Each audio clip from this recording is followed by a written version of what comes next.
Hi friends, welcome to Binvi mom recipes. ఈరోజు మన ఛానల్లో స్వీట్ స్టాప్ స్టైల్లో చేసి వాము చకోడీలు ఇంట్లోనే ఎలా టేస్టీగా చేసుకోవాలో చూద్దామండి. చాలా సింపుల్ ప్రాసెస్ అండి. ఒకసారి ఇలాగా ట్రై చేసేసేయండి.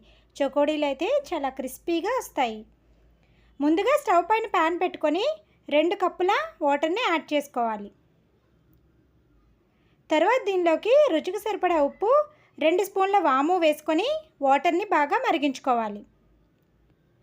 వాటర్ ఈ విధంగా మరుగుతున్నప్పుడు స్టవ్ ఆఫ్ చేసుకొని దీనిలోకి అదే కప్పుతో 2 కప్పుల మైదా పిండిని యాడ్ చేసుకోవాలి. మనం ఏ కప్పుతో అయితే వాటర్ తీసుకున్నామో అదే కప్పుతో 2 కప్పుల మైదా పిండి యాడ్ చేసుకోవాలి. తర్వాత 2 స్పూన్లు బియ్యపిండిని కూడా యాడ్ చేసుకోవాలి. ఈ విధంగా బియ్యపిండి యాడ్ చేయడం వలన చకోడీలు ఆయిల్ పీల్చకుండా వస్తాయి. ఇప్పుడు పిండిని బాగా మిక్స్ చేసుకోవాలి.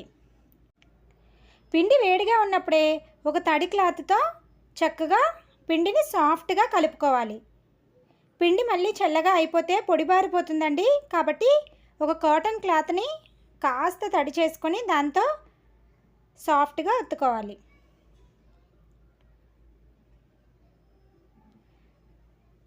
చూసారు కదండి, ఈ విధంగా పిండిని బాగా కలుపుకున్న తర్వాత ఒక ప్లేట్లోకి కూడా తీసుకొని బాగా సాఫ్ట్గా ఒత్తుకోవాలి. పిండి ఎక్కడ దీనిలో పొడి పిండి లేకుండా ఉండేలాగా సాఫ్ట్ ముద్దలాగా కలుపుకోవాలి. చూసారు కదండి, ఈ విధంగా సాఫ్ట్ ముద్దలాగా కలుపుకోవాలి. ఇప్పుడు ఈ పిండి నుంచి చిన్న చిన్న ఉండలు తీసుకొని వీడియోలో చూపిస్తున్నట్టుగా రోల్ చేసుకొని చకోడీలాగా ఒత్తుకోవాలి.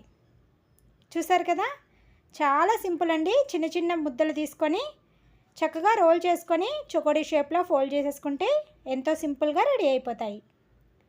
అదేవిధంగా పిండి మొత్తాన్ని కూడా మనం చకోడీలాగా రెడీ చేసుకోవాలి.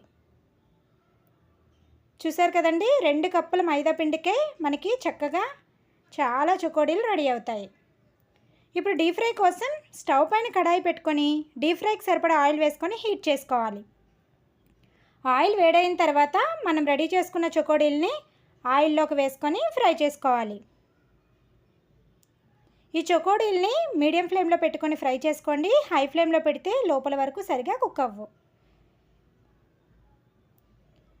ఈ చకోడీలు కలుపుకుంటూ ఫ్రై చేసుకోవాలండి, లేదంటే ఒక సైడే కలర్ చేంజ్ అయిపోతాయి, రెండో సైడు చేంజ్ అవ్వకుండా ఉంటాయి.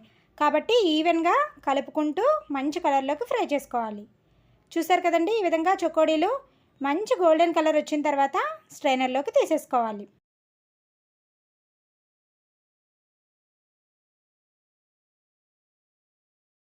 అదేవిధంగా మిగిలిన చకోడీలు కూడా ఫ్రై చేసుకొని తీసుకోవాలి. అంతే అండి, ఎంతో క్రిస్పీగా ఉండే స్వీట్ స్టాప్ స్టైల్ వాము చకోడీలు రెడీ. టేస్ట్ అయితే చాలా బాగుంటాయండి. చాలా క్రిస్పీగా వస్తాయి. తప్పకుండా మీరు కూడా ఇలాగ ఒకసారి ట్రై చేసేయండి. ఇలాంటి మరెన్నో రెసిపీస్ కోసం ఛానల్ని సబ్స్క్రైబ్ చేసుకోండి. Thank you for watching.